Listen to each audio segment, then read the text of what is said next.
ئەنجا هەتا هەوڵەدەی لە ڕاستەوشەقامی ئیسلام لا مەدە، لە مەنهەجی صحیح لا مەدە. ابن مسعود فەرمێ ڕۆژێکیان پێغەمبەر صلی الله عليه وسلم هێڵێکی درێژی کێشە، فەرمی هذا سبيل الله مستقيما، ئەمە ڕاستە ڕێگەی خودایە، دینی خوایە. ئەمە لەم لاشۆ هەنێ خەتی بەلای ڕاست و بەلای چەپا کێشە. فەرمی وهذه السبل، ئەمەی لای ڕاست و چەپیش ڕێچکەکانی شەیطانە. أو رزقانا هذه السبل ليس منها سبيل إلا وعليها شيطان يدعو الناس إليها.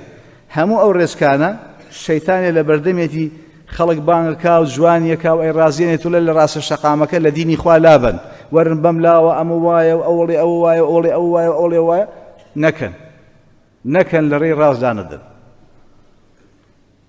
ڕێگەکەی خوا خەتەکەی درێژە کۆتایی نایە، بەڵام خەتە پشکۆلەکان ماوەیەک دەڕوا و ونە بێ و نامێنێت. ئەگەر یەکێ بێوێ تەلارێکی بەرز دروستکە، پێویستە یەکەم بڕیار بە، دووەم توانای هەبێ، سێم ویستی هەبێ، چوارەم کەرەستەی هەبێ، پێنجەم ئەندازەگیری وردەکاری هەمووی کۆتایی پێ نابێ. يخواي جورج قدر مقادير الخلق قبل أن يخلق السماوات والأرض ب50,000 سنة.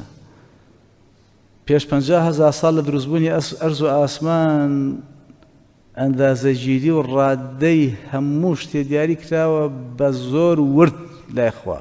كل شيء خلقناه بقدر قدره تقديرا، بوزور بوردي دارش بخوام بجامع لەبەرەوە دڵت خۆش بێ ئەو خوای ئەم موسیبەتەی بۆ تۆ هەڵبژات. ئەزانین خۆیانی چی لەخوا زاناتر هەیە، تۆ زاناتری. ئەنتم أعلم أم الله، ئێوە شارەزاتنیان خوا، تۆ قازانجی خۆت دەزانینە بەخوا. خوایەک بۆ تۆی هەڵبژاردووە بە پێویستی داناوە بۆ تۆ کە لەو بەڕەحەمتر نییە، لەو زاناتر نییە، لەو داناتر نییە، لەو چاکتر نییە، لەو بەتواناتر نییە.